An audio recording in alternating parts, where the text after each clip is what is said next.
morning. My name is Moritz Müller. I work for the registry of .nl, and I would like to introduce to you ENTRADA, which is a platform, a Hadoop-based platform where operators and researchers can analyze large amounts of traffic, network traffic, in an interactive manner. That means without having to wait hours for their queries to be answered. And although there might be like terabytes of network traffic. ENTRADA is based on open source components, and the stuff that we added is also open source. So if you have large amounts of network traffic, you are free to try it out yourself. So a few words about SIDN. We are the registry of .nl. We are also the registry operator of the new GTLD.Amsterdam and Aruba, the country code domain Aruba as well. We have currently 5.6 million domain names, and of these domain names, 2.5 domain names are signed with DNSSEC, which makes us the biggest signed zone in the world, and we are very proud of that. I'm part of the research team at SIDN Labs. We have currently six guys working there, and a colleague of mine especially developed this platform. So having over 5 million domain names, we get quite a lot of traffic every single day. So we see for 1 month 3.1 million unique resolvers, which send every single day 1.3 billion queries. And that amounts to roughly 300 gigabytes of PCAP data daily. And what we're currently doing is storing roughly 30% of this PCAP data. In this data, there's quite some information hidden. So we could, for example, see trends in how domain names are used further. We can see trends of where resolvers are actually located. And in order to extract this information, we need a tool to extract this information like in a very fast and efficient manner. But the problem is that we started ENTRADA in 2013, but back in the day there were no decent solutions for that. Of course, you can load a bunch of PCAP data into Wireshark and do some analysis there, but it doesn't scale very well. So we were starting to look for our own solution, and we had a few requirements at the beginning. So the first requirement was basically we want to have the possibility for the researchers and operators to query the network traffic with SQL query statements or SQL-like query statements, so that they don't have to learn a new syntax or a new programming, a new language. We want to have it scalable, so we want to start small. We want to add first only one PCAP data of one of our name servers, and then scale it up if it's actually if it's actually useful. We want to have high performance, so we want to have our queries delivered within like minutes in the best case, or even seconds. We want to have enough capacity to store all of our traffic data for at least 1 year, but that's not a big problem because storage is cheap. We want to have it extensible, so we want to have different kind of query engines running there. So at the moment we're using Impala. I'm describing it a bit later, but we also want to use, for example, Spark if this is of any interest. We want it stable so that we can also build products on top of that, and we don't miss any data. And finally, of course, we didn't want to spend too much money because it was starting quite small. We were not quite sure where it was going, so we want to have like a cheap solution at the beginning. And this is with what we actually came up with. The grayer box in the middle is actually what we name ENTRADA. It consists of different query engine storage, which is all open source, and a tool that we developed that translates basically the PCAP data that we get from our sources into a form that we can query then on top by our users with the different APIs. At the moment we use the DNS traffic packets of 2 of our name servers and the ICMP packets, but if you develop your own transformation, then you can basically use any kind of network traffic. We also have a privacy framework so that we can make sure that we comply with Dutch and European law, so because IP addresses are considered private information. So let me jump a bit into this grey box here in the middle. We wanted to use an engine which is able to to store this large amount of data and makes it available in a very fast manner. So we looked at different solutions, at different SQL and NoSQL solutions. We looked at Postgres, but that didn't scale very well. And MongoDB, Cassandra, Elasticsearch, Hadoop-based solutions. And finally we ended up with SQL on Hadoop, which consists of the query engine Impala, the Parquet files, and the distributed file system HDFS. This is actually how our Hadoop cluster with Impala looks like. We have here we have different nodes. In this case, we have 3 different kind of nodes. On each node, there's running an Impala instance, which handles the queries. So if a researcher on the left side sends a query to Impala, Impala distributes the queries on each different node. The query runs in parallel. It aggregates the information, the result of the query on each local node. And then sends the results back to the user, which saves quite a lot of network I/O. Then on each node we store the Parquet the PCAP files into Parquet files, and they're basically stored on top of the HDFS. Impala itself is a massive parallel processing query engine, which means that it takes the SQL-like syntax, transforms it into native code, which then runs quite fast, and then distributes the queries over the different nodes. It runs quite fast, especially for the kind of use case we have, which is we store the data once and we want to read it many times. So it has quite good performance compared to other solutions, as you can see down there, hopefully. Which is Spark, Presto, and Tez. Impala supports different kind of data formats. We have also plain text data format, if this is in interest, specific Hadoop formats like Apache Avro and Apache Parquet. And we have different kind of web interfaces. So a user can just use a graphical user interface, send his SQL query. For example, how many IPv4 queries did we get yesterday, stuff like that, and get the results in a table basically, and can also visualize some results from there right away. We have a command line interface, we have APIs to in Python and Java. So what I personally quite often do is I send a query using in a Python script. I use the Impala interface. I receive the query from our cluster. We receive the results from our cluster and store the cluster in a Python pandas, where I then analyze the query further.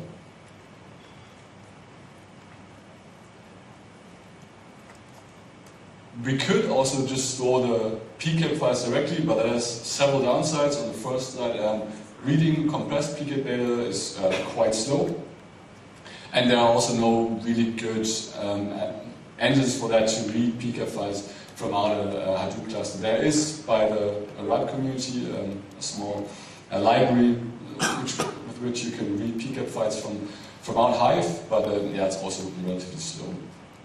So we developed a small tool that converts PCAP files into Parquet files. And what the nice thing is about Parquet files is that it's a column-based format. So imagine A is always the query name, so what kind of domain name we see for this query. B is always the source of the query, and C is always the query type, so if it's an A record or NS record. And what Parquet is doing is storing first all the query names, then it stores all the sources, and then it stores all the query types.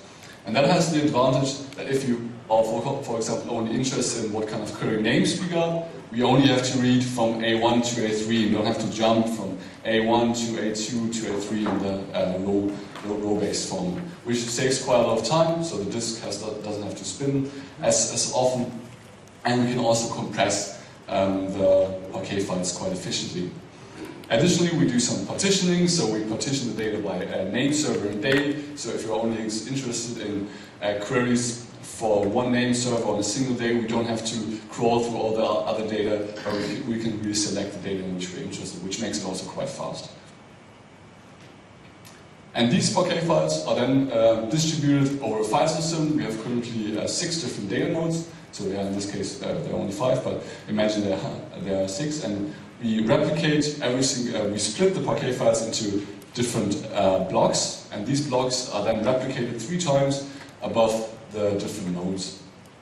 This has the advantage that it's redundant, so if one node fails, we can still replicate the information that we stored there, and we can also query the data in parallel, which makes it also very fast. You can scale this up to 100 of nodes, but what we currently have is we have 6 nodes, so it's a rather small, big data cluster with 1 management node which distributes the queries over the different nodes, and 6 data nodes on different locations. Until recently, until the end of last year, we only had 4 data nodes, but we added 2 additional data nodes. It was basically a piece of cake. It was done within hours, so it's very easy to extend the system. So this is the actual workflow we see with ENTRADA on the query platform. So we have the name server here on top. We get the PCAP data. We stage the PCAP data. We decode the PCAP data, where we then join the query with the response, so we don't have to do the joins later. So we combine everything in one line, basically. We filter some information in which we're not interested in. We enrich the query with kind of information. For example, where does the query come from which country, from which autonomous system? Was it maybe resolved by Google, or was it resolved by OpenDNS? This kind of information. We extract some metrics to do some monitoring with it, and we import from there. We convert this information to Parquet file, and this is then imported into the cluster from which we can query it with Impala. So as I mentioned, it's quite fast, we think. So if you, for example, want to count the number of queries for IPv4 queries for 1 day, for 1 month, or for 1 year, it performs quite well. Consider that 1 year of data is roughly 2.2 terabytes of Parquet files, which is roughly 52 terabytes of PCAP files. And if we only want to count for a day, it's done within seconds. For 1 month, it's done in less than 1 minute, and for 1 year, it's done in less than 7 minutes. We can run the queries in 1 single thread, but also multi-thread in 10 different threads. So we split up every query and say, for example, first, every thread counts only for 1 month, and then we aggregate the data later on, which saves us quite some time. Then, of course, storing all this information makes it available quite fast is one thing, but we actually want to have a use out of this data. So we did some quite basic things. So we visualized some DNS patterns, how does domain names get used, for example. We published this information on our statistic website, so you can have a look there as well and explore these visualizations a bit, and also download the JSON files if you have free time and feel like exploring what we stored there. We did some scientific research together with Dutch universities. We provide some support for operators, and we also built 2 tools, real-time phishing detection and detection of botnets, which I want to explain to you a bit further. So, for the first thing, we want to detect malicious domains, for example, phishing domains, or domains which are used for botnet command control, or which are hosting some fake pharmaceutical websites. And we looked in how many queries that do these domain names get, usually after the registration. And on the left side you see the number of queries for benign domain names, and on the right side you see the number of queries for malicious domain names. And here you can see quite a clear difference. So the number of queries for the benign domain names grows quite slow, and the number of queries for the phishing domain names is quite high from the very start. And we use this characteristic to distinguish between benign and malicious domain names, or suspicious domain names. So we look at every single day at our registry database, what kind of domains got registered. Then we extract different kind of characteristics, so the number of queries, where did the queries come from which networks. And we then send this information to a machine learning algorithm, which is in this case what is it? Yeah, it's I forgot the name of it. But it's an unsupervised classifier, which then splits the two sets into legit domain names, or probably legit domain names, and suspicious domain names. Because some of the malicious content of domain names is not hosted right away on the main side, but might be hidden in some URL, we then share this information with two of our registrars at the moment. It's a prototype that we're running. And then they can have a look directly whether the domain is actually malicious or not, and can send us feedback whether we have maybe a false positive, or if it was actually a malicious domain. The second project I want to talk about is the resolver reputation project, with the goal to do some resolver fingerprinting. So we want to look at characteristics of different resolvers, for example, what kind of query types they send usually, where are they located, what kind of query IDs they use, and to create some kind of fingerprint. Most of the time we see queries from resolvers of large ISPs, so we don't see the queries of each single client. It's kind of hidden for us behind the ISP, and caching is involved, so we also don't see every single query. But some botnets, for example, implement their own resolver in the client itself, and they send queries directly if they want to get the IP address of a .nl domain name. And these resolvers of these botnets are sometimes a bit buggy, so they might use only a very limited range of query IDs and use this information to then detect these infected machines directly. And that works very well. So what we do is we extract the information from our ENTRADA platform. We see whether a client is infected by a botnet, and if it's located in a Dutch network, then we share this information with Dutch ISPs at the abuse information exchange, at the abuse hub, and they then can resolve the infection together with their clients. So, as a conclusion, we are quite happy with having HFS, Parquet plus Impala. It's for us the winning combination, and it runs now since 2 years, and it runs quite stable. We didn't have any major problems with it, and so far we have stored over 115 billion queries in our system.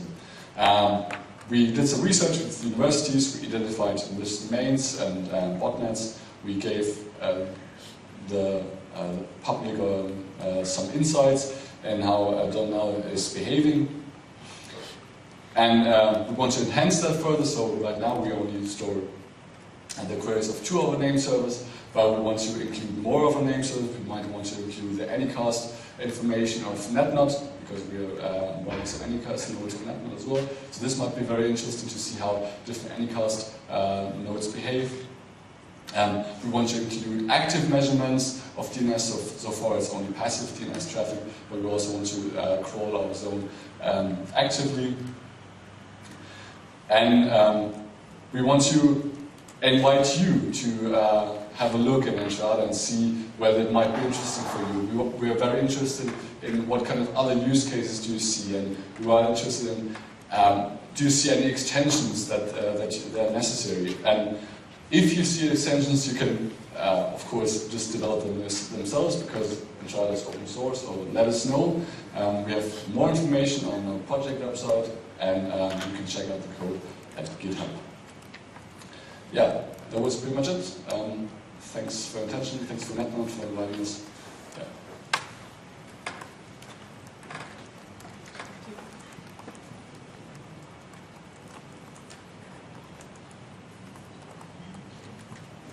Any questions?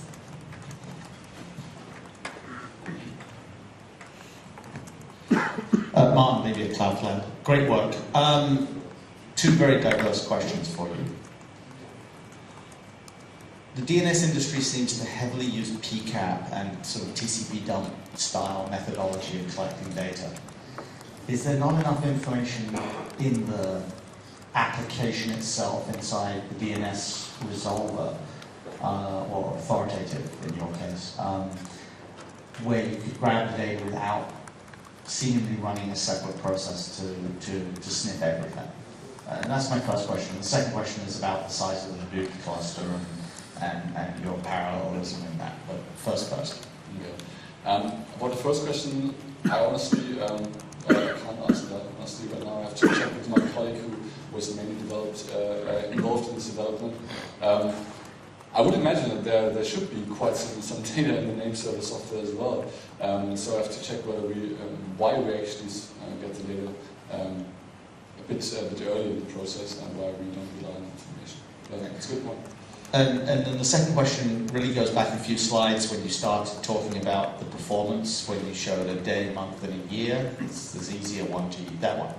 So what would be nice to know is how good the parallelism really is, which means it would be nice to know whether what the size of the cluster is, and if you increase the size of the cluster, whether you reduce the size of the green side of that graph over size. I wonder if you can talk about how big the cluster is that you're running for this much data and some ideas in this regard.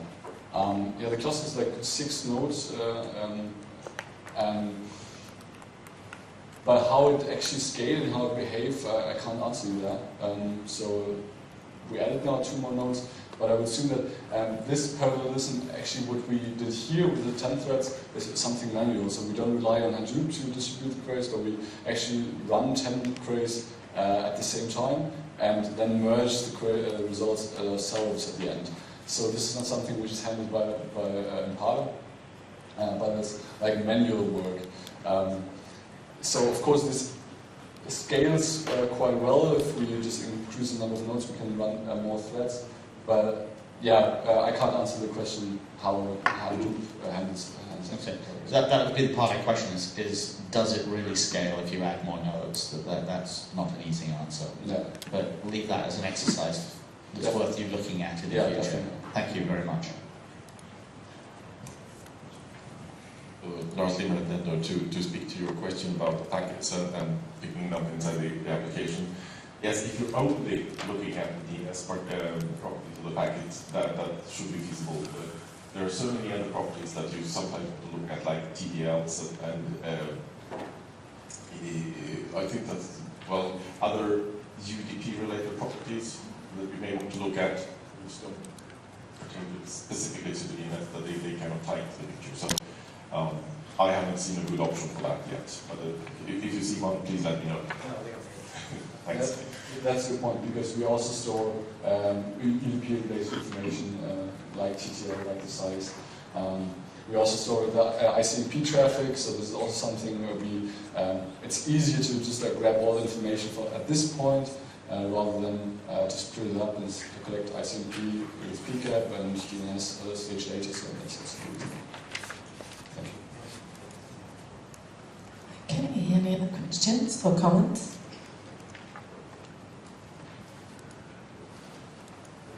Okay, in that case, thank you very much. Thank you.